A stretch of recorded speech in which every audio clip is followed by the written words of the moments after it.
Holy God, may the words of my lips and the meditations of all our hearts be acceptable in your sight, because you are our rock and our Redeemer. Amen. So we have come now to Luke in our Lenten series, the third gospel in canonical order, not necessarily the third in order of writing.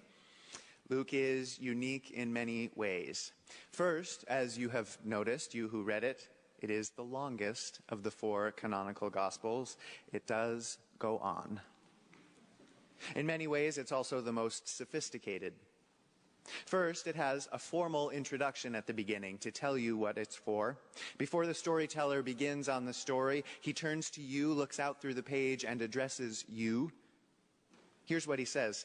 Listen to this introduction. Listen more closely than you might have listened when you were reading it, because there is a lot of information hidden in these lines. Here it goes.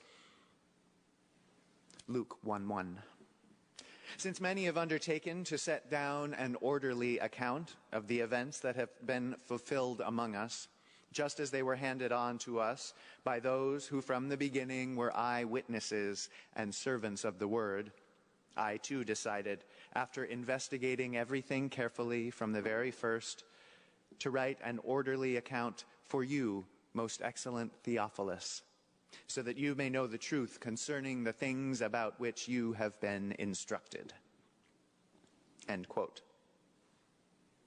First, you should know that no one knows who Theophilus is. It's a proper name. It's always capitalized in English renderings. It was not an uncommon name in that time and place. It translates roughly as God lover or loved by God. Could just be a general name for anyone who loves God, a made-up name. It could be you. You could be Theophilus. On the other hand, he's called most excellent Theophilus at the beginning, and that suggests a Roman official. In lots of other places in the Gospels and elsewhere in antiquity, we find Roman officials being addressed as the most excellent. We don't really know. It would, however, explain the existence of the gospel if someone was trying to explain to someone in power what it was that had happened. It would make sense, too, for Luke to want to be so clear that he had investigated everything carefully, that he spoke to eyewitnesses, that he interviewed people who were on the streets when it happened.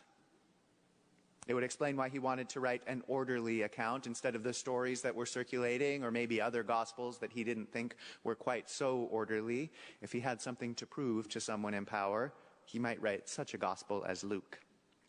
He tells us his genre in this first line as well. It's historiography. He's writing history, although not history as we understand it today. He also tells us his purpose. His genre, history. His purpose, though, he says, is theological. He's not trying to tell you what happened. He's not trying to report just the facts, although he did apparently do all that work chasing them down. These aren't just events that happened to have happened, he says. These are events that were fulfilled among us. This was God bringing things to fruition that had been dormant or growing for a long time. This was fulfillment of promises of long standing, says Luke. This introduction tells us something else. The author is a skilled one. All those lines, that entire thing that I just read to you, it's all one long sentence in English, and that's because it's one long sentence in Greek as well. Some have claimed that it is the most perfectly beautiful, most perfectly constructed sentence in all the late classical world. It is sophisticated and complicated and perfectly correct. It, and in fact the whole book of Luke, are written, as compared perhaps to Mark, in a very sophisticated form of Greek. This was a well-educated, very well-educated writer, probably writing for very well-educated readers and hearers as well. As with the other Gospels, no one knows for sure who wrote it. Luke's name came to be attached to it long after it had existed. Traditionally, we say Luke is a physician whom Paul mentions in his letters later on. Probably not, though, although it is possible. Luke was probably Jewish. He does seem to understand the Jewish world in which his stories are taking place. Some have even claimed that he might have been a Sadducee, or at least writing to a Sadducee. There was in that time and place a very well-known and very powerful Sadducee whose first name was Theophilus, so it's entirely possible. But about that word Sadducee, here I should probably pause. I have heard you asking over and over who all these groups are we keep running into in the Gospels: the Sadducees, the Pharisees, the scribes, the tax collectors. So just a moment on those. First, about the Pharisees, they come up most often. The Pharisees were a reform group in ancient Israel. They were trying to purify their religion. They were trying to bring it back to what they understood was its original form.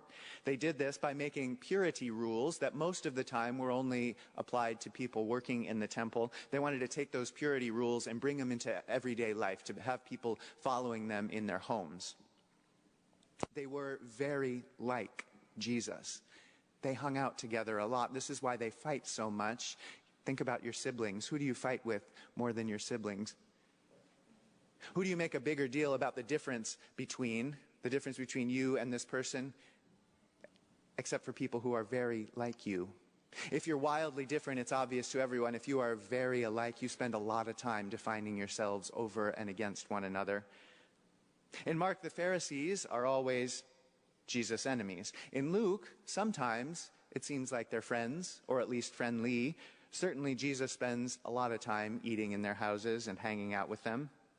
The Pharisees were not usually connected to the temple, although sometimes they could be found there, working on their reforms. Another group, the scribes. The scribes are just what they sound like. They were attached to the temple. All their jobs had to do with the temple there in Jerusalem. They were literate. They could write, which means that they hung out with other literate people, other educated people, which in that time and place usually meant well-to-do. They were part of the temple workings. Their lives and livelihoods depended upon a well-ordered temple. They did things like writing letters and contracts. Another group, the priests, also just what they sound like, also attached to the temple. It was their job to take care of the daily running of the temple and do things like animal sacrifices and praying on behalf of the people. They were known as the Kohanim. They were said to be descended from Aaron. After the destruction of the temple, they were out of a job, and they eventually spread out around the earth, but many of them kept their historic names. You know them today as Cohens. We have some in the room. Sadducees. The Sadducees were another sect, like the Pharisees, within Judaism. They also were connected to the temple, and it was their job to maintain it. They were the rich ones, the wealthy ones. They were very well-to-do, and they spent their money and used their power on keeping the building up. They were sort of like the trustees, although you don't have to be rich to be a trustee at Plymouth Church. Sadducees were all upper class, though. It was a hard group to break into. You had to be born into it.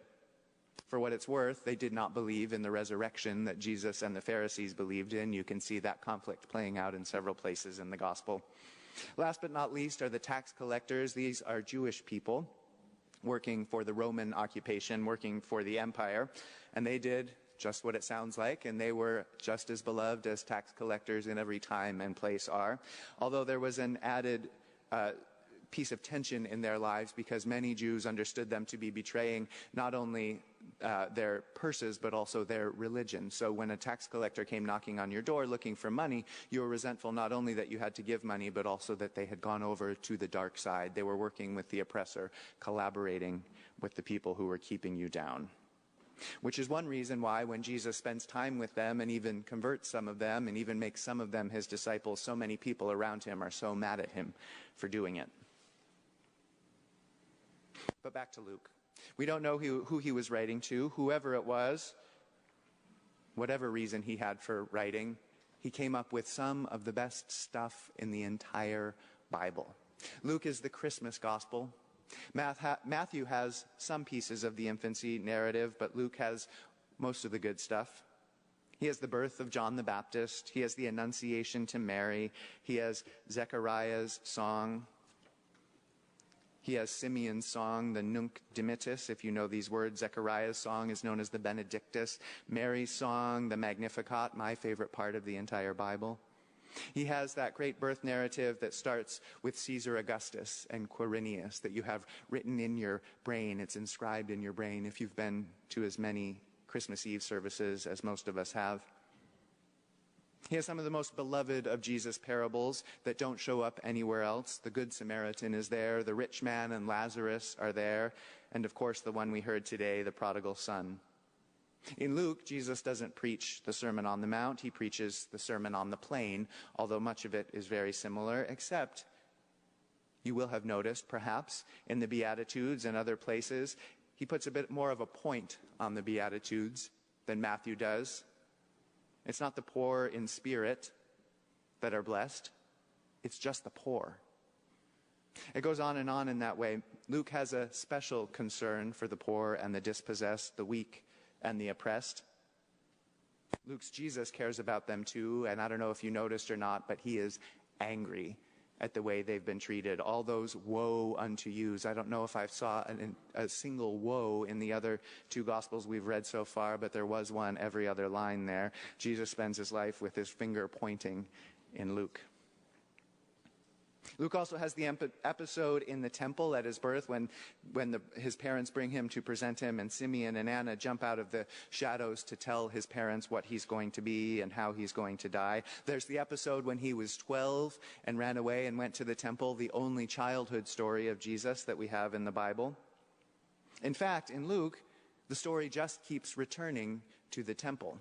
It starts there with Zechariah at work and getting the annunciation of John the Baptist's birth, and it ends with the disciples praising God and praying, giving thanks in the temple night and day. And over again, the story returns to that place. It was the center of the Jewish world at that time and a center of power in the Eastern Mediterranean. And its power is such that Luke is sucked in by it as well. This is his point. I think he is trying to convince you that at least this part of the story is a thoroughly Jewish event. This is about the Jewish God and the Jewish belief and the Jewish people. He wants you to believe that the Jewish understanding of the resurrection, there were lots of Jewish understandings of the resurrection, but his Jewish version of the resurrection, he wants you to know that it's physical. This is also the only gospel with the story of the road to Emmaus. This is the only gospel where Jesus shows up and asks for a piece of fish because he's hungry after his body has been resurrected. Luke wants you to know this is flesh and not a ghost standing in front of you in this story. This is also, on the other hand, the only one of the synoptics that has the ascension, that has that enfleshed body rising up into the sky at the end. One more thing about Luke you should know. The story doesn't end there with the ascension, and it doesn't end with the disciples giving thanks night and day in the temple, because Luke wrote another book. You know it as the book of Acts. This is the story of what happens after. This is what happened when somebody got to the end of the book of Luke and a child said, "And then what happened, Mommy?" Luke wrote Acts because Luke says, unlike the other gospel writers, that the gospel doesn't end when Jesus disappears. When Jesus walks off the stage, either by floating into the sky or just disappearing. The gospel can't end there, said Luke. Here's where the story turns, where the fulcrum point is.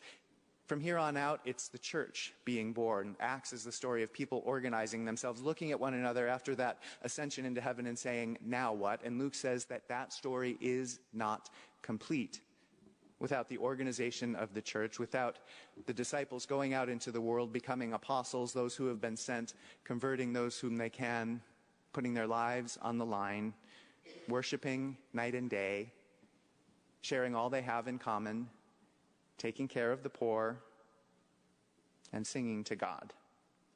That is to say, the story isn't complete, at least in Luke's eyes, without you.